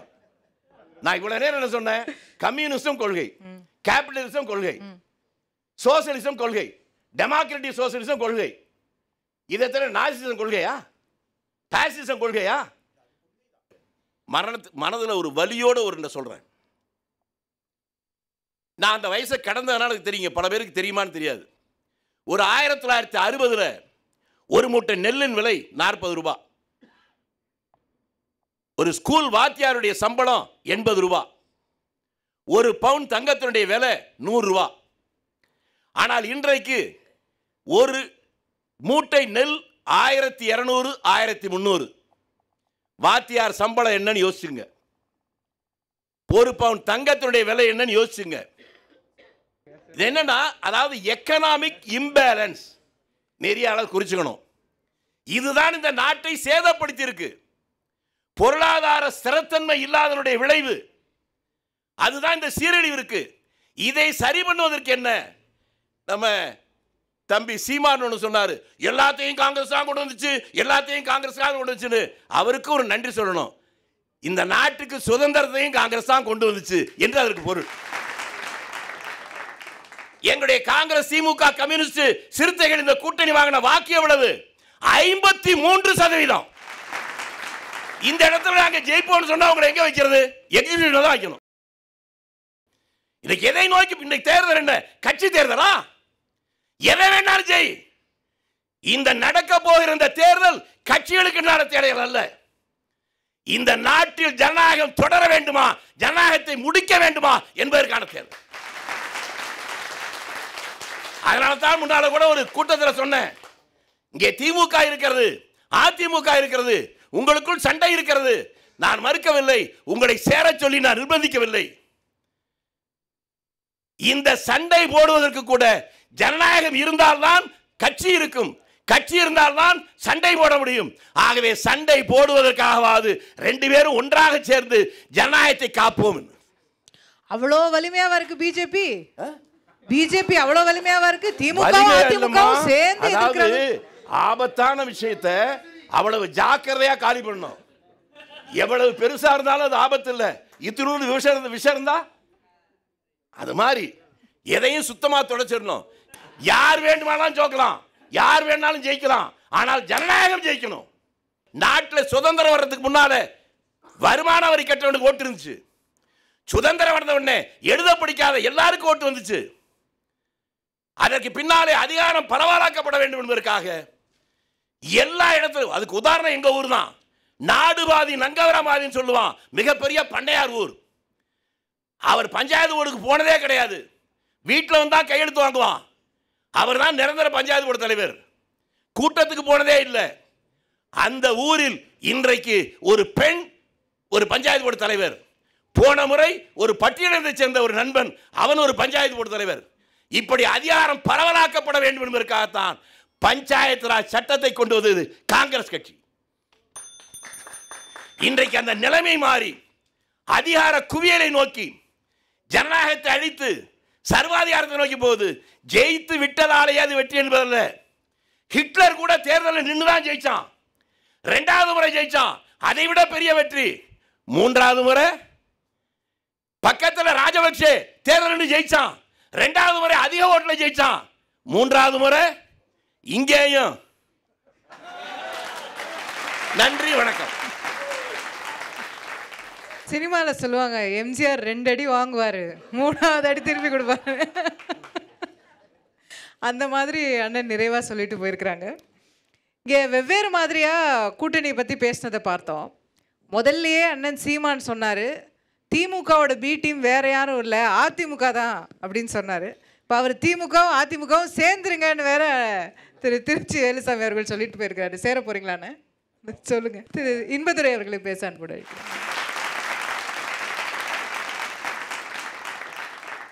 அனைவருக்கும் என்னுடைய பணிவான மாலை வணக்கம். நெறியாளருக்கு ஒரு வேண்டுகோள், இந்த மணியை அடிக்காதீங்க. ஏன்னா நான் சட்டமன்ற உறுப்பினராக இருந்தேன், சபாநாயகர் தான் மணி அடிப்பார். ஆனால் இப்போல்லாம் சபையில் சட்டசபையில் மணி சத்தமே கேட்கல, சபாநாயகர் மட்டும்தான் பேசுகிறாரு, யாருக்கும் பேச வாய்ப்பு இல்லை. அந்த மணியை கேட்டதும் எனக்கு நினைவு வந்துச்சு. உங்களுக்கு பழைய ஞாபகம்லாம் வரணும் தான். இங்கே பேசின எல்லாருமே அற்புதமாக பேசினாங்க. ஆனால் ஒரு விஷயத்தை, தலைப்பு என்ன, பாராளுமன்ற தேர்தலில் வெற்றி பெறப்போவது கூட்டணியா கொள்கையா? கூட்டணி இல்லாமலே வென்று காட்டிய ஒரே இயக்கம் தமிழ்நாட்டில் அனைத்து இந்திய அண்ணா திராவிட முன்னேற்ற கழகம். காரணம் என்னன்னா கொள்கை. இப்போ அண்ணன் வேலுசாமி ரொம்ப கடுமையாக பேசினார். நான் அருகில் இருக்கிற திமுக பரந்தாமனை கேட்கிறேன், அவரை கூட்டிகிட்டு போய் ஓசூருக்கு அந்த பக்கமாக நின்று பேச சொல்லுங்கள். சித்தராமையாட்ட கூட்டிகிட்டு போய் சொன்னீங்கன்னா மேகதாது அணை இந்நேரம் முடிஞ்சிருக்கும். இதுதான் கொள்கை. நீங்கள் அவரை களியக்காவிலைக்கு அந்த பக்கமாக கூட்டிகிட்டு போய் பேச சொல்லுங்கள், நமக்கு முல்லை பெரியார் பிரச்சனை முடிஞ்சிடும். இதுதான் கொள்கை. இந்த கொள்கை இல்லாதவர் 2 பேருடன் கூட்டணி வைக்கக்கூடாது என்பதுதான் எங்களுடைய நிலை. 1980 தேர்தல், 77 அதாவது அதற்கு முன்பு திமுக அரசு கலைக்கப்படுகிறது. மிசா கொடுமையை பற்றிலாம் சொன்னாங்க. அதை பற்றி பேசும்போது 2 பேருமே நெளிஞ்சிக்கிட்டு இருக்கிறத பார்த்தேன். அது கொள்கை இல்லை. அடித்தவர் அவர், வாங்கினவர் இவர். ஆனால் 2 பேரும் சேர்ந்து வந்திருக்காங்க. எங்கே கொள்கை? எங்கே இருக்குது கொள்கை? எங்கே கொள்கை இருக்குது? கொள்கை இல்லை. நான் அதுக்குள்ளே போக விரும்பலை. 80 தேர்தல், வேலுசாமி அண்ணனுக்குலாம் நல்லா தெரியும். மதுரை நகரில் ரதம் ஓடுகிற வீதிகளில் ரத்தம் ஓட வைத்தது திமுக. இந்திரா காந்தி அம்மையார் தாக்கப்பட்டார். அந்த வடிந்த ரத்தத்திற்கு விளக்கம் கூட சொன்னாங்க அசிங்கமாக. அவர் அப்பொழுது நான் 10ஆம் வகுப்பு படித்து கொண்டிருக்கிறேன். அவர்கள் 2 பேரும் கூட்டணி வச்சாங்க. நான் எங்கள் அப்பாட்ட போய் கேட்டேன், இது எப்படிப்பா அப்படின்னு கேட்டேன். அவர் சொன்னாங்க, ஒரு போஸ்டர் எங்கள் வீட்டு வாசலில் ஒட்டினாங்க, நேருவின் மகளே வருக, நிலையான ஆட்சியை தருக, இப்படி தான்ப்பா என்று சொன்னார். ஏனென்றால் 77 ஆட்சி அமைத்த ஜனதா கட்சி அவர்களுக்குள் சண்டையிட்டு ஒரு நிலையான அரசு இல்லாமல் இருந்தது. எனவே அரசு நிலையாக இல்லைனால ஒரு நிலையான ஆட்சியை இந்திரா காந்தி ஒருவரால் தான் தர முடியும் என்று நினைத்து மக்கள் இந்திரா காந்திக்கு வாக்களிக்க தயாரானார்கள். என்ன கொள்கை? நிலையான ஆட்சி என்பது மட்டும்தான் கொள்கை. அதைத்தான் மக்கள் பார்த்தார்கள். நாடாளுமன்ற தேர்தலில் அதிமுக வெற்றி பெறலையே, 2 தொகுதி தானே வெற்றி பெற்றது என்று நினைத்து கொண்டிருக்கிற போது அதற்கு அடுத்ததாக 80 அந்த தலைவருடைய ஆட்சியை கலைத்துவிட்டு மீண்டும் ஒரு தேர்தல் நடத்துன்னு திராவிட முன்னேற்ற கழகம் போய் அடம் பிடிச்சி இந்திரா காந்தி அம்மாரை மசிய வைத்து அதிமுக ஆட்சியை கலைத்து விட்டு தேர்தல் நடந்தது. என்ன முடிவு வந்தது? அதிமுக மீண்டும் வெற்றி பெற்றது. ஆட்சியை பிடித்தார் புரட்சி தலைவர். என்ன என்றால் கொள்கை. அதில் என்ன கொள்கை இருக்குது என்றால், இந்திரா காந்தி அம்மையார் வர வேண்டும் என்பது நிலையான ஆட்சியை தர வேண்டும் என்ற கொள்கைக்கு மக்கள் வாழ்த்து அளித்தார்கள். அதுபோல தமிழ்நாட்டில் நல்லாட்சி நடைபெற வேண்டும் என்பதற்காக திமுகவை புறக்கணித்து விட்டு அதிமுகவுக்கு மீண்டும் அதே மக்கள் வாக்களித்தார்கள். இதுதான் கொள்கை. இதை செயலில் செய்து காட்டுகிற தமிழர்கள் தமிழ்நாட்டில் மட்டும் அந்த மாதிரி வாக்களிக்கிறார். எனவே கொள்கைக்குத்தான் வாக்களிக்கிறார்கள், கூட்டணிக்கு அல்ல. அதற்கு நல்ல உதாரணம், இன்னொரு உதாரணம், 2014 கூட்டணியே இல்லாமல் தன்னந்தனியாக நின்று புரட்சி தலைவி அம்மா அவர்கள் வென்றார். நான் இப்போ இந்த மேடையில் கேட்குறேன், நீங்கள் சேருவீங்களா அவங்க சேருவீங்களா? ஏன் நீங்கள் கடைசியாக முடிக்கும்போது கேளுங்க, கூட்டணியே இல்லாமல் நிற்க தயாரா அப்படின்னு இந்த அரசியல் கட்சிகிட்ட கேளுங்க. நான் கேட்கிறேன், நாங்கள் தயார். 19 வச்சிங்க, அப்புறம் ஏன் 19 கூட்டணி வச்சிங்க? எப்போ? 2019 கொள்கை இல்லை. நான் ஒவ்வொன்றா சொல்லிட்டு வரேன். அம்மாவுடைய அரசு அப்பொழுது வெற்றி பெற்றது. அது மட்டும் இல்லாமல் 2016 கூட தன்னந்தனியாகி நின்று வென்றவர் புரட்சித் தலைவி அம்மா. ஆக கொள்கை எங்கே இருக்குது அப்படின்னா, திராவிட முன்னேற்ற கழகத்திற்கு கொள்கை இல்லை. நான் வந்து அவர் எதிர்க்கட்சிங்கிறதுக்காக சொல்லலை, நான் சொல்கிறது நியாயம் இருந்தால் கைத்தட்டுங்க. இப்போது ஜிஎஸ்டி வரி பகிர்வு இல்லை, எங்களுக்கு உரிய பிரதிநிதித்துவம் கிடைக்கல, உரிய அளவுக்குள்ள வரி வரல அப்படின்னு சொல்கிறாங்க. ஏன் வரல அப்படின்னு பார்த்தா 2014 வரை, அதாவது 14வது நிதிக்குழு வரும் வரை 1971 மக்கள் தொகையின் அடிப்படையில் அது செய்கிறாங்க. ஆக அந்த மக்கள் தொகை அடிப்படையில் செஞ்சுக்கிட்டு இருந்த, அப்படி இருந்தால் தமிழ்நாட்டுக்கு மக்கள் தொகை குறைவாக இருந்தாலும் கூட நிதி பகிர்வு வந்து கொண்டிருந்தது.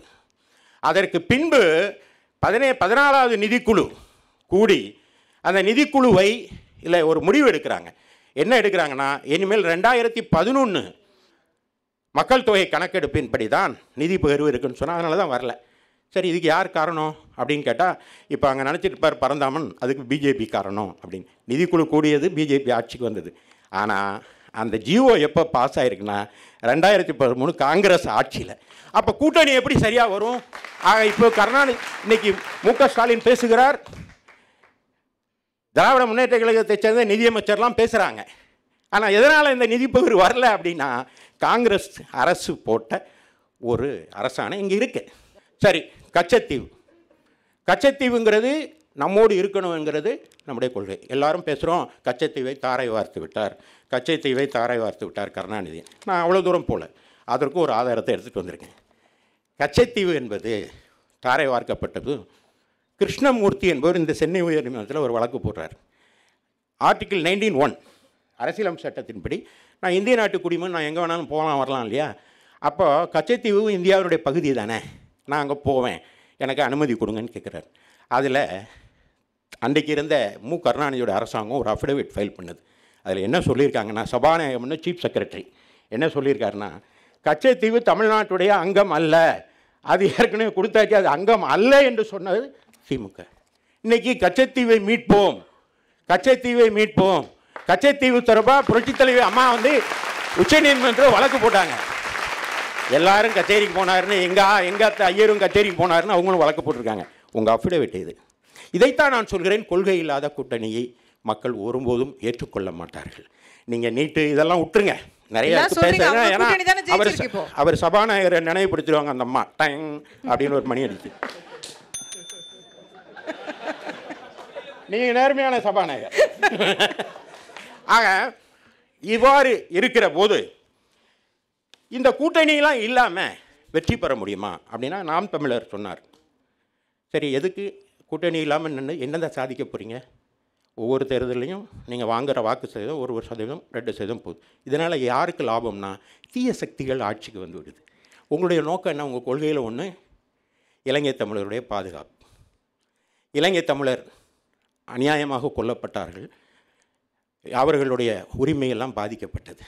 ஆனால் அவ்வாறு இலங்கை தமிழர்களை கொன்ற ராஜபக்ஷயை போர்க்குற்றவாளி என்று சட்டமன்றத்தில் தீர்மானம் நிறைவேற்றிய புடவை கட்டிய ஆண் தனமாக நின்ற, புடவை கட்டியிருந்தாலும் அவர் ஆண் தனமாக புரட்சித் தலைவி அம்மா. அங்கே இருக்கிற பாலு வந்து அங்கே முதலே சொன்னார், உங்கள் பக்கத்தில் ஒரு சேர் போட்டுக்கலாம் சார் என்று சொன்னார். எங்களுக்கு அங்கே பிடிக்கல என்று சொன்னார். நான் வாங்க அப்படின்னு நான் கூப்பிட்டேன். கேபி ராமலிங்கம் இருக்கார், இப்போதைக்கு ஒன்றும் வேண்டாம், நான் அங்கே இருந்துக்கிறேன் பாரு. அவள் பாலு சொன்னார், கொள்கை நாங்கள் தான் கொள்கை. உங்களுடைய கொள்கை என்ன? அடித்தட்டு மக்கள் உயர வேணும், அப்லிஃப்டிங் ஆஃப் டவுன் ட்ராடன். அதுதான் திராவிடம். அதைத்தான் பாமகவும் சொல்லுது. அப்போ அப்லிஃப்டிங் ஆஃப் டவுன் ட்ராடன்னு சொல்கிற பாமக அவங்களுடைய 7.5 என்று ஒரு திட்டத்தை கொண்டு வந்தவர் யார்? சாதாரண வீட்டு. நீங்கள் மற்ற அரசியல்வாதிகளாம் என்ன பண்ணியிருப்பாங்க, நீ தான் நீட்டை கொண்டு வந்த அப்படின்னு அவங்க சண்டையிட்டு கொண்டு இருப்பதில் அர்த்தமில்லை. அதற்கு பதில் 7.5 என்று ஒரு திட்டத்தை கொண்டு வந்தால் 7 ஆட்டோ ஓட்டுற விட்டு பிள்ளை கூட டாக்டர் ஆகலாம் என்று சட்டத்தை கொண்டு வந்து, இதுதாங்க கொள்கை. எனவே நீங்கள் எங்கே கூட இருக்கணும். எனவே அப்படி இல்லைன்னா நீங்கள் அந்த மக்களுக்கு தவறு இழைத்தவர்கள் ஆகிவிடுவீர்கள், பாட்டாளி மக்களுக்கு துரோகம் இழைத்தவர்கள் ஆகிவிடுவீர்கள் என்று சொல்கிறேன். எதற்காக சொல்கிறேன் என்றால், அவரே சொல்லுவார்னு நான் எதிர்பார்த்துட்டே இருந்தேன். 10.5 திட்டத்தை தந்தவரும் எடப்பாடியார். அதான உங்க கொள்கை. நீங்கள் சார்ந்த சமுதாயத்தை உயர்த்தி பார்க்க வேண்டும் ஆசைப்படுவதில் தவறு இல்லை. அதை செய்து காட்டவர் எடப்பாடியார். அதை கேஸை கோட்டை விட்டது யார்? திராவிட முன்னேற்ற கழகம். ஆக இவர்களோடெல்லாம் கூட்டணி அமைக்க வேண்டும் என்று நினைப்பது கொள்கை இல்லாத ஒரு கூட்டணி. கடைசியாக மணி அடிக்க முன்னால் அவர்கிட்ட ஒன்று கேட்டுக்கிறேன். கூட்டணி இல்லாமல் உங்களால் நிற்க முடியுமா? எந்த அரசியல் கட்சிங்க ஒரு அறைகூவலோடு இதை முடிக்க வேண்டும் என்று கேட்டு வாய்ப்புக்கு நன்றி பாராட்டி விடைபெறுகிறேன். வணக்கம்.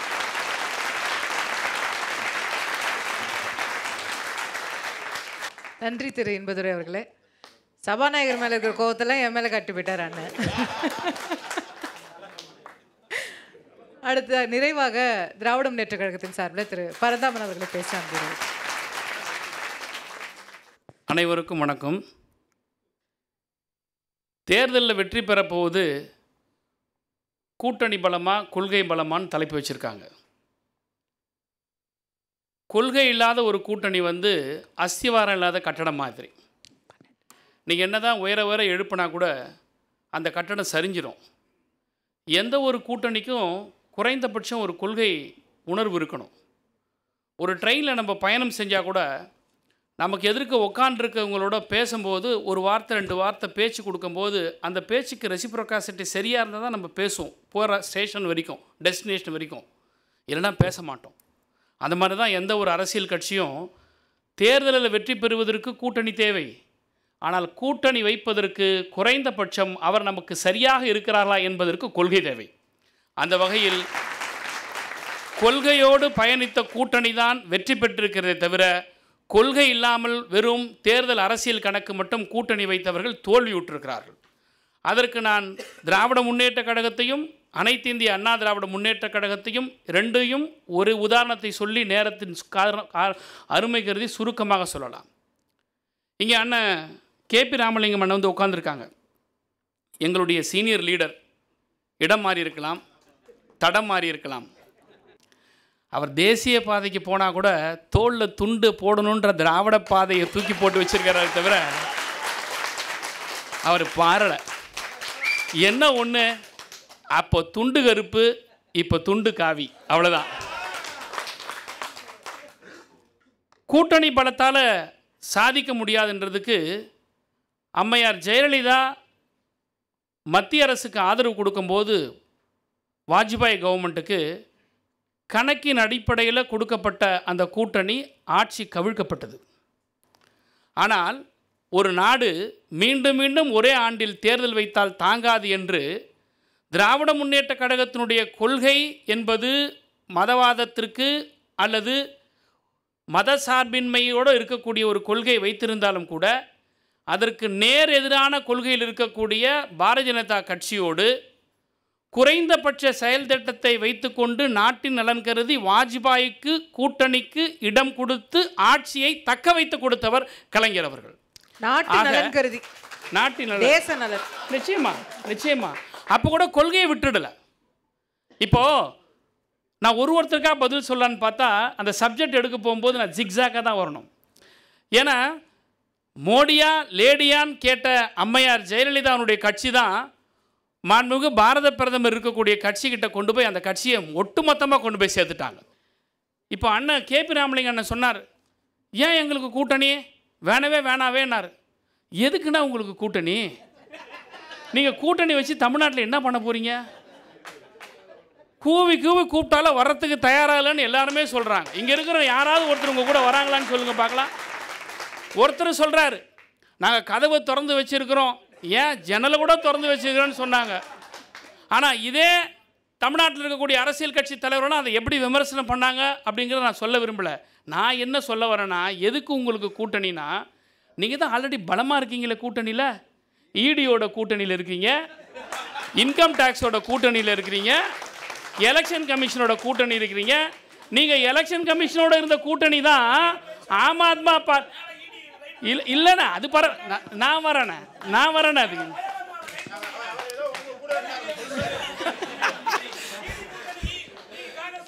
நீங்கள் வச்ச எலெக்ஷன் கமிஷனுடைய கூட்டணியுடைய லட்சணம் தான் உச்சநீதிமன்றம் ஓங்கி கொட்டி ஆம் ஆத்மி பார்ட்டியினுடைய மேயர் தேர்தல் இடத்தினுடைய உங்கள் முகத்தெரிய கிழிச்சிருக்க. அதே மாதிரி அண்ணன் இன்பதுரை அண்ணன் சொன்னார், அதாவது எமர்ஜென்சி வந்தது, நேருவின் மகளே வருக, நிலையான ஆட்சி தருவேன்னு ஒரு ஸ்டாண்டை மாற்றிக்கிட்டாங்களே, உங்களுக்கெல்லாம் அப்போ கூட்டணியில் கொள்கை என்ன இருக்குதுன்னு. எமர்ஜென்சியினுடைய சாட்சியாக இன்றைக்கு மாண்புமிகு தமிழ்நாடு முதலமைச்சர் இருக்கிறார்னு அண்ணன் பாலு சொன்னார். ஏங்க, எமர்ஜென்சியில் ஆட்சியே போனாலும் பரவாயில்ல, ஜெயிலில் போய் நாங்கள் சித்திரவதைப்பட்டாலும் பரவாயில்ல, எங்களுடைய கொள்கையை விட்டு கொடுக்க மாட்டோம்னு சொல்லி நின்னது திமுக, நின்னவர் கலைஞர். நின்ற தொகுதியிலெல்லாம் வென்றவர் கலைஞர். நீங்கள் சொன்னீங்களே அந்த எமர்ஜென்சி பீரியடில் இவ்வளோ அடியும் தாங்கியும் நாங்கள் கொள்கையை விட்டு கொடுக்காம நின்னோம். ஆனால் தமிழ்நாட்டில் மட்டும் இருக்கிற ஏடிஎம்கே பார்ட்டிக்கு அம்மையார் இந்திரா காந்தியினுடைய அடி தாங்க முடியாமல் அனைத்து இந்திய அண்ணா திராவிட முன்னேற்ற கழகம் கட்சி பேரையே மாற்றினீங்களே. நீங்கள் அன்றைக்கி கட்சி பேரையே மாற்றினீங்க. உங்கள் கட்சி என்ன இந்தியா பூரா படவி கிடக்க கிடையாது. இடஒதுக்கீடை பற்றி பேசினாங்க. இடஒதுக்கீடை பற்றி அண்ணன் பாலு அவர்கள் சொன்னார்கள். உண்மைதான், மருத்துவர் ஐயா போல் இடஒதுக்கீட்டுக்காக போராடிய தலைவர்களில் மறக்க முடியாத ஒரு தலைவர். அரசியல் வரலாற்றில் அவரை மறைக்கவும் முடியாது, மறுக்கவும் முடியாது. ஆனால் அந்த எம்பிசி இடஒதுக்கீடு டாக்டர் அன்புமணி ராமதாஸ் ஐயா அவர்கள் மத்திய அமைச்சராக இருந்ததுனால கிடைக்கல. உங்களை ஓட ஓட அடித்தார் எம்ஜிஆர் வன்னியர் சங்கமாக இருக்கும்போது. அப்பவும் இடஒதுக்கீடு கொடுக்காம நீங்கள் கேட்காமையே மிகவும் பிற்படுத்தப்பட்ட சமூகத்திற்கு மிகவும் பிற்படுத்தப்பட்ட சமூக வன்னிய சமூக மக்களுக்கு இடஒதுக்கீடை கொடுத்தவர் முத்தமிழறிஞர் தலைவர் கலைஞர் அவர்கள் 1989 ஆட்சிக்கு வந்த பிறகுதான். ஆனால் அதே இடஒதுக்கீடு ஒரு நபராக இருக்கக்கூடிய அண்ணன் அன்புமணி ராமதாஸ் அவர்களால் மட்டும் முடியாது. இடஒதுக்கீட்டினுடைய நாயகனாக இருக்கக்கூடிய கலைஞர் அவர்கள் அந்த அமைச்சரவைக்கு ஆதரவு கொடுத்து திமுகவினுடைய உதவியோடு பாமக மத்தியில் ஆட்சியில் இருக்கும் போதுதான் இந்த இடஒதுக்கீட்டுக்கான எல்லா வகையான நடைமுறையை மேற்கொள்ளப்பட்டது. அது என்னவோ பிஎம்கேக்கு மட்டும் தனி ஒரு ராயல்ட்டியாக நம்ம எடுக்க முடியாது. கலைஞர் இல்லாமல் இடஒதுக்கீடு கிடையாது. மண்டல் கமிஷனுடைய ரிப்போர்ட்டை நடைமுறைப்படுத்துவதற்காக குரல் கொடுத்தவர், ஆட்சியை காப்பாற்றியவர், அதற்காக ஆட்சியை பலி கொடுத்தவர் முத்தமிழறிஞர் தலைவர் கலைஞரை தவிர, அவரை தவிர வேறு யாரும் இருக்க முடியாது. அதாவது நீங்கள் நல்ல சபாநாயகர், நீங்கள் கரெக்டாக மணி அடிப்பீங்க, ஆனால் இன்றைக்கி தமிழ்நாட்டினுடைய சபாநாயகர் மணி அடிக்க மாட்டேன்றாரு, அவரே பேசி முடிக்கிறாருன்னு. மணி அடிக்கிறது யாரு கேட்கணும்? உள்ள எம்எல்ஏ இருக்கிற எங்களுக்கு தான் கேட்கும், வெளியே இருக்கிறவங்களுக்கு மணி கேட்காது. அதனால் ஒரு சபாநாயகரை உங்களுக்கு இருக்கக்கூடிய தனிப்பட்ட தொகுதி பிரச்சனையில் கொண்டு இங்கே சேர்த்தீங்கன்னா அது பிரிவிலேஜ் மோஷன் ஆகிடும். முடிவாக நான் சொல்கிறது என்னென்னா, கூட்டணி பலமா கொள்கை பலமா அப்படின்னு நீங்கள் கேட்கக்கூடிய கேள்விகளில் கொள்கை பலமாக இருந்த காரணத்தினால்தான் வாஜ்பாயோடு கூட்டணி வைத்த தலைவர் கலைஞர் அவர்கள் ராமஜென்ம பூமி பிரச்சனை மட்டுப்படுத்தினார், எடுக்க விடாமல் செய்தார். கொள்கை பலமாக இருந்த காரணத்தினால்தான் 370 ஆர்டிகல் ஜம்மு காஷ்மீரை கை வைக்க முடியாமல் செய்தார். கொள்கை பலமாக இருந்ததனால் அதே வாஜ்பாயை ஆட்சியிலே அமர வைத்துக் கொண்டு யூனிஃபார்ம் சிவில் கோடை தூக்கி போட்டு மிதித்தார், கொண்டு வரக்கூடாது என்றார். கொள்கை பலமாக இருந்த காரணத்தினால்தான் அதே வாஜ்பாய் அவர்களை பிரதமராக வைத்துக்கொண்டு ஒரே நாடு ஒரே தேர்தல் என்கின்ற அந்த பேச்சே செக்குலரிசத்தை நடைமுறைப்படுத்தினார், மதச்சார்பின்மை நடைமுறைப்படுத்தினார், எல்லோரும் எல்லாருக்கும் என்ற நிலைமையை உருவாக்கினார். ஆனால் இன்றைக்கு கூட்டணி கணக்குகளின் காரணமாக மத்தியில் இருக்கக்கூடிய ஒரு ஆட்சிக்கு இவர்களெல்லாம் துணை போன காரணத்தினால்தான் அதிமுகவும் சொல்லுகிறேன், நண்பர் பாட்டாளி மக்கள் கட்சியும் சேர்த்து சொல்லுகிறேன், சிஏஏ சட்டத்தை நடைமுறைப்படுத்தினீர்கள், விவசாயிகள் வேளாண்மை சட்டத்தை நடைமுறைப்படுத்தினீர்கள். இந்த நாட்டுக்கு மிகப்பெரிய பாதகமான சட்டங்கள் எல்லாம் வருவதற்கு காரணமாக இருந்ததுக்கு காரணம் உங்களுடைய கூட்டணி கணக்கே தவிர கொள்கை கணக்கல்ல. எனவே என்றைக்கும் கொள்கையோடு நின்று கொண்டிருக்கக்கூடிய திராவிட முன்னேற்ற கழகம் தான் இந்தியாவுக்கு பல திட்டங்களை, தமிழ்நாட்டுக்கு பல திட்டங்களை கொண்டு வந்தது. கூட்டணி பலமாக இருந்த காரணத்தினால் யூபிஏவில் சேது சமுத்திர திட்டத்தை எங்களால் கொண்டு வர முடிந்தது. கூட்டணி பலமாக இருந்த காரணத்தினால் 100 நாள் வேலைவாய்ப்பு திட்டத்தை இன்றைக்கும் சிக்கல் இல்லாமல் நாங்கள் எங்களுடைய யூபிஏ கவர்மெண்ட் 1 and 2 நடைமுறைப்படுத்தினோம். கூட்டணி எங்களுக்கு பலமாக கொள்கையில் இருந்த காரணத்தினால் கேஸ் விலையை நாங்கள் மக்களுக்கு கையடக்கத்தோடு கொடுத்தோம். கூட்டணி எங்களுக்கு கொள்கை பலத்தோடு இருந்த காரணத்தினால்தான் விவசாய கடனை தள்ளுபடி செய்வதற்கு பிரதமர் மன்மோகன் சிங் அவர்களை 7000 கோடி ரூபாய் இந்தியாவுக்கு விவசாய கடனை தள்ளுபடி செய்தோம். எங்களுக்கு கொள்கை பலம் இருந்த காரணத்தினால்தான் அண்ணன் கேபிஆர் சொன்னது போல கீழே ஈடி ரைடு வந்தாலும் கூட மேலே கூட்டணி செய்தோம் என்றால் நாட்டுக்காக கொள்கணைக்காக தானே. நீங்கள் செய்த வேலை வேற, நாங்கள் செய்த வேலை வேற. அது அரசாங்கம். அதுக்காக நாங்கள் பயந்து ஓடி போய் எங்கள் கட்சியை அடமானம் வைக்கல. அதுக்காக பயந்து ஓடி போய் 63 சீட்டு என்னங்க 63 சீட்டு இருக்கட்டுமே. இடஒதுக்கி இல்ல இல்ல தொகுதி உடன்பாடு என்பது வேற. அதிமுகவை மாதிரி ஏடிஎம்கே கொண்டு போய் மோடி அடமானம் வச்சதுங்கிறது வேற. நான் கேட்கிறேன் உங்களை பார்த்து, அம்மையார் ஜெயலலிதா உயிரோடு இருந்தால் அதிமுகவை இப்படி கொண்டு போய் மோடி இடத்திலே வைத்திருப்பாரா என்பதை மட்டும் நீங்கள் சிந்தித்து பார்க்க வேண்டும். ஒன்று, ஆரம்பிக்கும் போது நீங்கள் சொன்னீர்கள் தேர்தல் வந்தாச்சு, அறிவிப்பு தான் வரணும்னு. நானும் அதே சொல்கிறேன், அறிவிப்பு தான் வரணும். நாடும் நமதே, 40ம் திராவிட முன்னேற்ற கழகமே என்ற அறிவிப்பு தான் வர வேண்டும் என்று சொல்லி வாய்ப்புக்கு நன்றி பாராட்டி விடைபெறுகிறேன். வணக்கம். நம்ம நிறைய கூட்டணிகளை பார்த்துருக்குறோம் தமிழ்நாட்டு அரசியலில். நிறைய கூட்டணி மாற்றங்களையும் பார்த்துருக்குறோம்.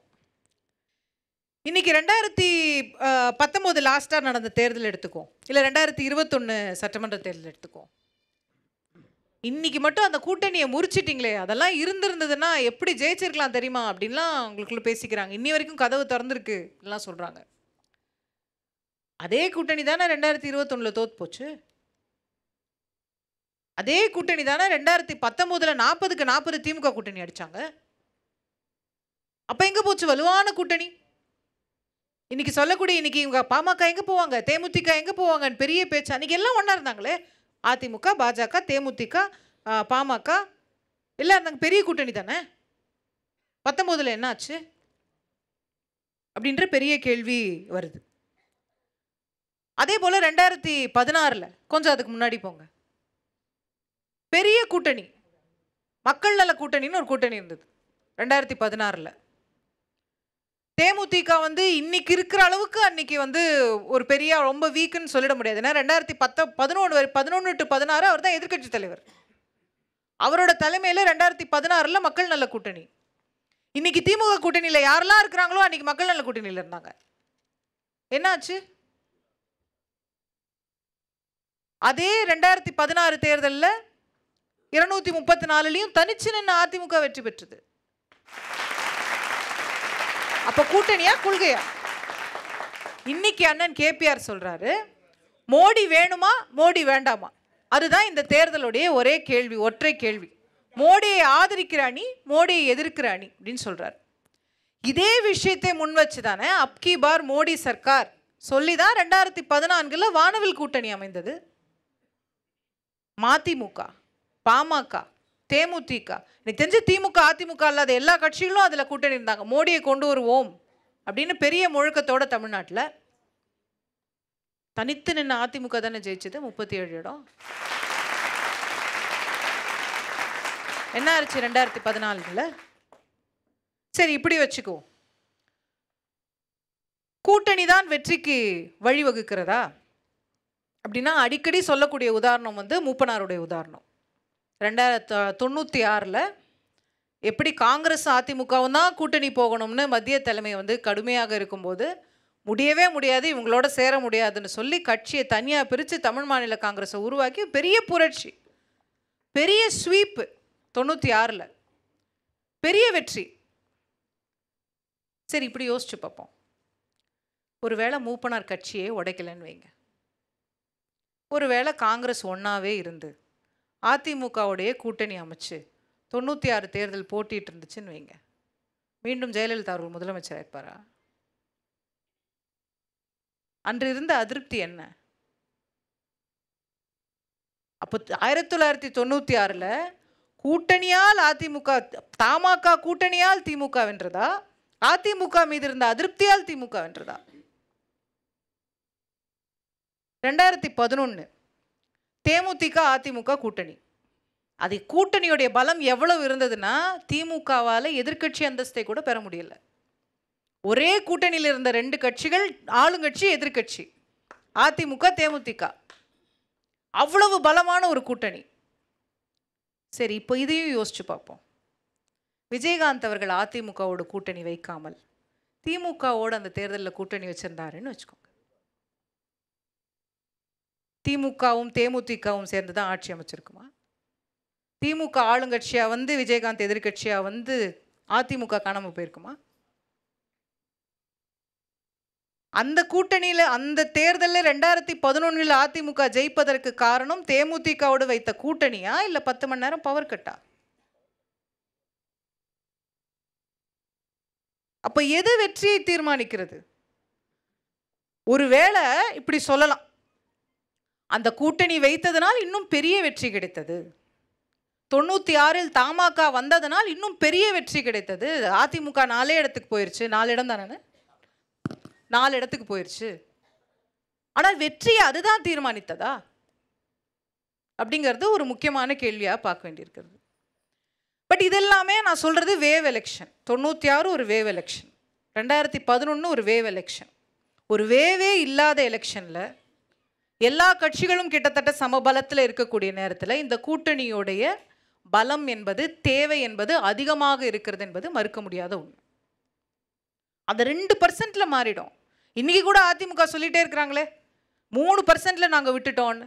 2016 திமுக சொல்லிகிட்டே இருந்தாங்களே 1% நாங்கள் விட்டுட்டோம் அப்படின்னு.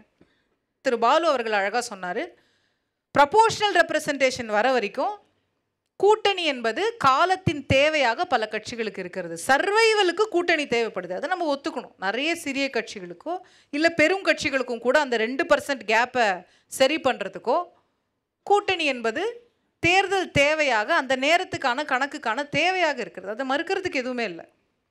அது உதவுகிறது, களத்தில் உதவுகிறது. அப்போ எதுதாங்க வெற்றியை தீர்மானிக்குது? கூட்டணி ஓரளவு தீர்மானிக்கிறது, உண்மை. கொள்கை அதுவும் ஓரளவு தீர்மானிக்கிறது, உண்மை. ஆடியன்ஸில் ஒருத்தர் பணம்னு சொல்கிறாரு. சரி, எதுதான் தீர்மானிக்கிறது என்றால் கூட்டணி ஓரளவுக்கு, கொள்கை ஓரளவுக்கு, இதையெல்லாம் தாண்டி நீங்கள் நடத்துகிற ஆட்சின்னு ஒன்று இருக்குது பாருங்க, நீங்கள் செய்கிற செயல்பாடுன்னு ஒன்று இருக்குது பாருங்க, அதை மக்கள் பார்க்கிறார்கள். எவ்வளோ பெரிய கூட்டணி வேணால் அமைச்சுக்கோங்க, 5 ஆண்டுகள் நீங்கள் செஞ்சது சரியில்லைன்னு மக்கள் நினச்சா உங்கள் கூட்டணியை அவர்கள் ஆதரிக்க போவதில்லை. தனியாக கூட நில்லுங்க, நீங்கள் கொடுக்கக்கூடிய ஆட்சி சரியானதாக இருக்கும் என்று மக்கள் நினைத்தால் அது கொள்கை இல்லை அப்படிங்கிறதெல்லாம் கொள்கை பேசலாம் மேடைகளில் நிறைய, செயல்பாட்டில் இருக்கிறதா கொள்கை என்பதை மக்கள் பார்க்கிறார்கள். உங்களுடைய செயல்பாடு எப்படி 96 செயல்பாடு சரியில்லை, திராவிட கொள்கை தான், அதிமுகவும் திமுகவும் திராவிட கொள்கை தான். 96 செயல்பாடு சரியில்லை, எப்படி இருந்தாலும் வேண்டாம் என்று அதிமுகவை நிராகரித்தார்களோ, 2011 செயல்பாடு சரியில்லை என்று மக்கள் முடிவெடுத்தார்களோ, எந்த தேர்தலாக இருந்தாலும் யார் வேண்டும் யார் வேண்டாம் என்பதை அவர்களுடைய செயல்பாட்டின் அடிப்படையிலும் மக்கள் தீர்மானிக்கிறார்கள். அந்த வாக்குகள் எப்படி அமையப்போகிறது அப்படிங்கிறத தான் நம்ம பொறுத்திருந்து பார்க்க போகிறோம். நிகழ்ச்சியில் கலந்து கொண்டு கருத்துக்களை தெரிவித்த 6 விருந்தினர்களுக்கும் நெஞ்சார்ந்த நன்றிகள். அனைவருக்கும் நன்றி.